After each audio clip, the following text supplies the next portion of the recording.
چوتھی آیت، ویسے اوصاف تو 4 اور 4 8 آ چکے ہیں، اب یہ نواں وصف جو ہے اس موضوع پر یہ 4 آیتیں آ رہی ہیں، اس بات کو ذرا سمجھ لیجئے تمہیداً، تو پھر ان کو صرف ترجمہ کر کے بات سمجھ میں آ جائے گی۔ دیکھیے 2 لیولز کو علیحدہ علیحدہ آئیڈینٹیفائی کرنے کی ضرورت ہے۔ ایک لیول ہے دعوت، تبلیغ، ایک لیول ہے اقامت، انقلاب، غلبہ دین۔ بسا اوقات ان دونوں کے تقاضے ایک دوسرے سے مختلف ہی نہیں متضاد ہوتے ہیں۔ آپ حیران ہوں گے، میں خاص طور پر اسٹرانگ ورڈز استعمال کر رہا ہوں تاکہ آپ چونک جائیں۔ ایک مثال دوں گا، اور کل جو مجھے تقریر کرنی ہے اس میں یہ بیسک میرا جو سمجھ میں آیا ہے، مجھے اسلام کا معاشی نظام وہ سمجھ میں یہاں سے آیا ہے کہ اصول یہ ہے کہ دین میں بسا اوقات 2 چیزیں جو ایک دوسرے سے ٹکراتی ہیں، متضاد ہیں، لیکن اپنی اپنی جگہ پر دونوں کا مقام ہے۔ مثال کیا ہے؟ کسی نے آپ کے ایک تھپڑ مارا، آپ کے لیے 2 راستے ہیں، آپ بھی جوابی تھپڑ رسید کریں، بدلہ لیں، قصاص لیں، یہ کیے کہ آپ اسے معاف کر دیں، اس کی بھی تلقین، اس کی بھی تلقین۔ وَلَكُمْ فِي الْقِصَاصِ حَيَاتٌ يَا أُولِي الْأَلْبَابِ، اے ہوش مندو بدلے میں زندگی ہے، سورہ بقرہ میں آیا کہ نہیں آیا؟ اور وَإِن تَعْفُوا وَتَصْفَحُوا وَتَغْفِرُوا فَإِنَّ اللَّهَ غَفُورٌ رَحِيمٌ، اگر تم معاف کر دیا کرو، تم بخش دیا کرو، تم درگزر کیا کرو، تو اللہ بھی تو غفور اور رحیم ہے۔ یہاں ہو رہی ہے ترغیب عفو کی، درگزر کی، معافی کی، اور وہاں قصاص کی اور بدلے کی۔ بظاہر متضاد، دونوں چیزیں اپنی جگہ پر اہم ہیں۔ اس دنیا کے نظام کے اعتبار سے قصاص لازم، ذاتی اصلاح کے اعتبار سے عفو کے اندر زیادہ آپ کے لیے ترفع ہے۔ آپ کسی سے انتقام لے سکتے ہیں اور معاف کر دیں، آپ کو معلوم ہوگا خود کہ آپ کے اندر کتنی جلا پیدا ہو گئی ہے، آپ کا دل جو ہے کتنا منور ہو گیا ہے، آپ کی روحانیت جو ہے اسے کتنا ترفع حاصل ہوا کہ آپ انتقام لے سکتے تھے، آپ نے نہیں لیا۔ یہ ہے انفرادی اعتبار سے، لیکن اجتماعی نظم کے لیے قصاص ضروری ہے، ورنہ کیا ہوگا؟ شریروں کی حوصلہ افزائی ہوگی۔ آج آپ نے ایک کو معاف کیا، کل وہ کسی اور کے ساتھ بھی وہی معاملہ کرے گا جو آپ کے ساتھ کیا تھا، اور اگر آج آپ نے جوابی تھپڑ رسید کر دیا تو کل سے اسے ہوش آ جائے گا کہ کسی اور کے ساتھ وہ حرکت نہیں کرے گا۔ تو معلوم ہوا کہ متضاد چیزیں، لیکن ہر ایک کا اپنی جگہ پر ایک مقام ہے۔ اسی کو سمجھیے، مقام دعوت جو ہے، تبلیغ اور دعوت، اس میں صبر ہے، بدلہ نہیں ہے، انتقام نہیں ہے۔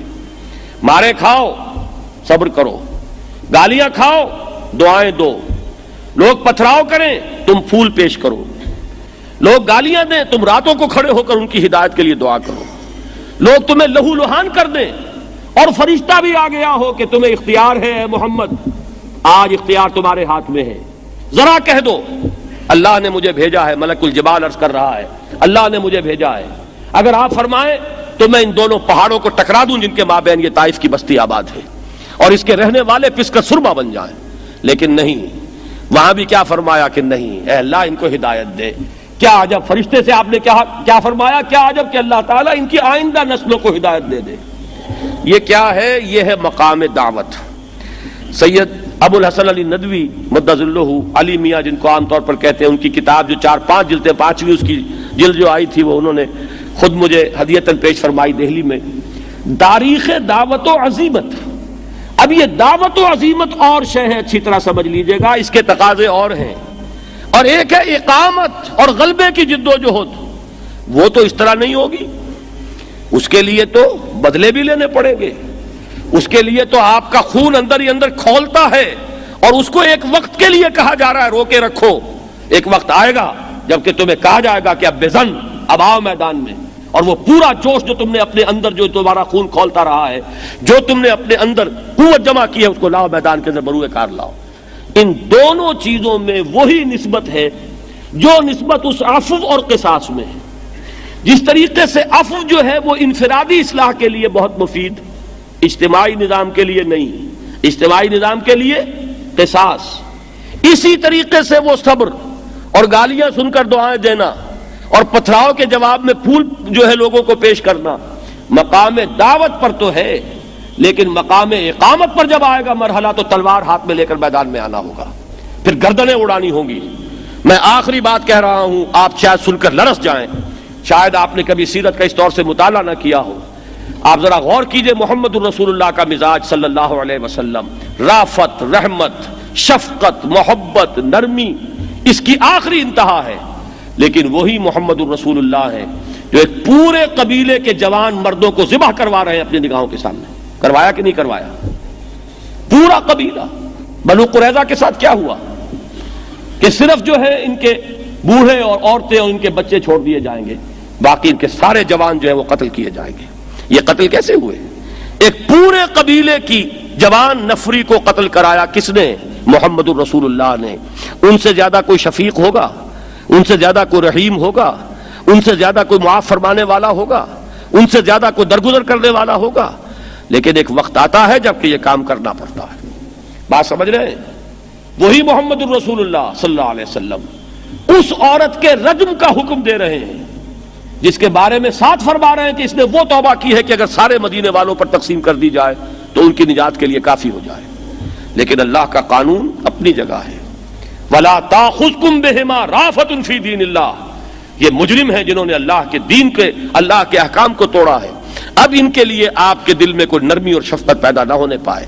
جہاں تک اجرائے حد کا تعلق ہے، پوری سختی کرتے ہوئے، اپنے اوپر جھیلتے ہوئے محمد الرسول اللہ نے حکم دیا ہے۔ 3 مرتبہ ٹالا ہے۔ پہلے وہ عورت آئی ہے بیچاری کہ حضور مجھ سے وہ خطا ہو گئی ہے، مجھے پاک کر دیجئے۔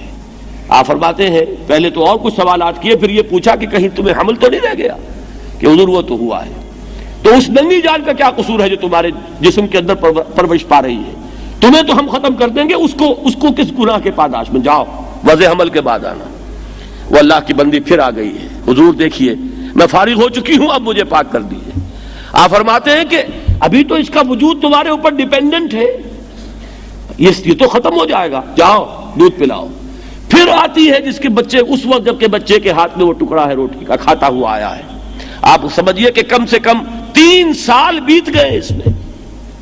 اس اللہ کی بندی کا تصور کی جو ڈٹی ہوئی ہے، یہ نہیں ہے کہ ایک وقت میں جذبات میں آ کر کہہ دیا ہے کہ مجھے رجم کر دیجئے۔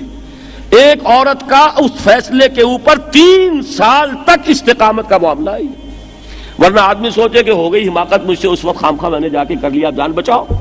لیکن نہیں، 3 مرتبہ جب آئی ہے، اب حضور نے بادل ناخواستہ کہنا چاہیے، حکم دیا ان کو رجم کر دیا جائے۔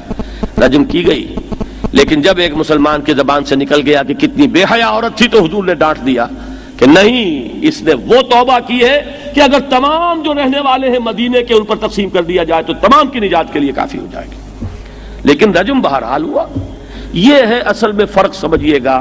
دعوت و تبلیغ میں آپ کو بتانا چاہتا ہوں کہ ہمارے صوفیاء کی جو قائم کردہ روایات ہیں، وہ روایات ہیں مقام دعوت کی۔ ان کے اندر جو بھی تھا، جو بھی ان کے ہمارے پاس حالات آتے ہیں، ان میں مبالغے کا رنگ ہو سکتا ہے، لیکن یہ کہ بہرحال من حیث الجماع ان میں جو اوصاف جمع ہوئے وہ در حقیقت مقام دعوت کے اعتبار سے جو اوصاف ہونے چاہیے وہ بتمام و کمال موجود تھے۔ مقام اقامت جو ہے اس پر وہ کھڑے نہیں ہوئے۔ اس کی وجہ یہ تھی کہ چاہے وہ نظام کتنا بھی بگڑ گیا تھا، لیکن مسلمانوں کی حکومت تھی اور شریعت کا نفاذ موجود تھا۔ شریعت کا نفاذ موجود ہے، لہذا بغاوت نہیں ہوگی۔ کوئی بادشاہ اپنے گھر میں بیٹھ کر شراب پیتا ہے، جائے جہنم میں اگر وہ پیتا ہے، جواب اللہ تعالیٰ کے ہاں دے گا۔ لیکن اگر وہ نافذ شریعت کو کر رہا ہے تو بغاوت کی اجازت نہیں ہے۔ یہ وہ دور تھا جس میں ہمارے ہاں یہ نظام جو ہے تصوف کا اور خانقاہی نظام، یہ اس دوران میں وہ مدون ہوا، پروان چڑھا، اور اس کی صدیوں کی ایک ٹریڈیشنز وجود میں آ گئی۔ لیکن آج ہمیں نہ تو یہ کرنا چاہیے کہ ان کی نفی کر دیں، کوئی کام کیا ہی نہیں انہوں نے، نہیں، بہت بڑی خدمت ہے ان کی۔ دین کی تبلیغ تو دور صحابہ کے بعد صرف انہوں نے کی ہے۔ جو ہم جن کو علماء کہتے ہیں، فقہاء کہتے ہیں، محدثین کہتے ہیں، انہوں نے علم کی خدمت کی ہے، دین کی تبلیغ نہیں کی ہے۔ تبلیغ کی ہے انہوں نے، جن صوفیاء نے، جنہوں نے جا کر نہ معلوم کہاں کہاں ڈیرے لگائے ہیں۔ این جبکہ راجپوتوں کا گڑھ تھا طاقت کا، وہاں جا کر اجمیر میں جا کر بیٹھ جانا شیخ معین الدین اجمیری کا، یہ اسی شخص کا کام ہے کہ جس کے دل میں اللہ تعالیٰ پر ایمان اور آخرت کا وہ یقین جو ہے بتمام و کمال پیدا ہو چکا ہو۔ ایک ایک شخص کے ہاتھ پر 1 لاکھ افراد ایمان لا رہے ہیں۔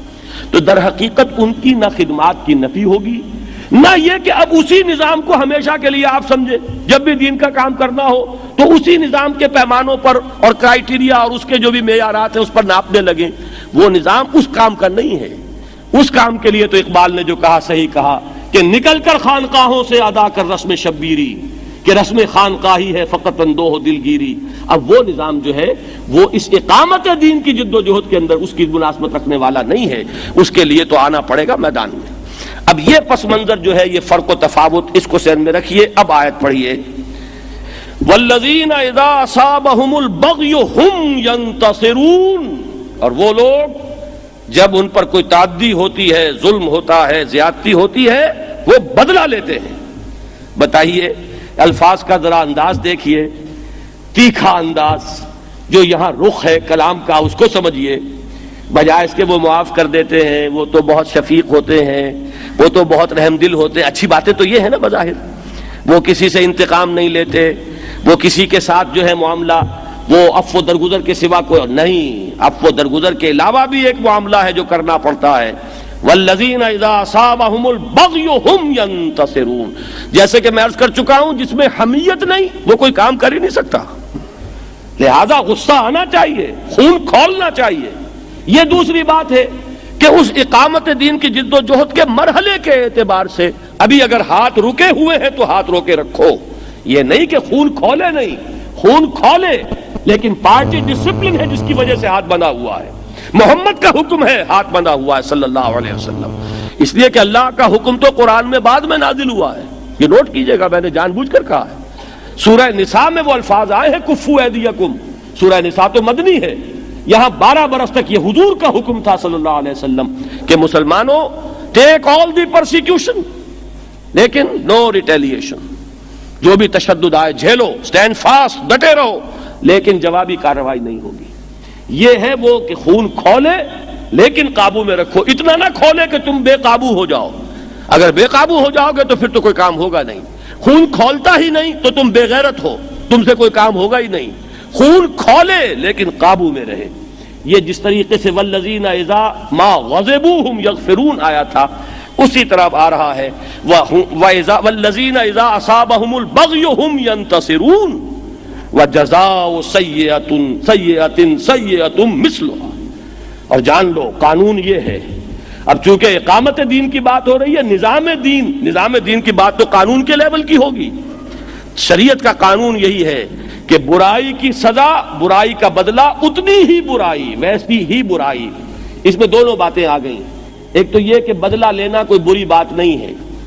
نمبر 2، بدلے میں حد سے تجاوز نہیں ہونا چاہیے. اتنی ہی جتنی زیادتی تم پر کی گئی اتنی زیادتی تم کرنے کے روادار ہو، اس سے زائد نہیں. جزاء سیئۃ سیئۃ مثلھا فمن عفا واصلح فاجرہ علی اللہ.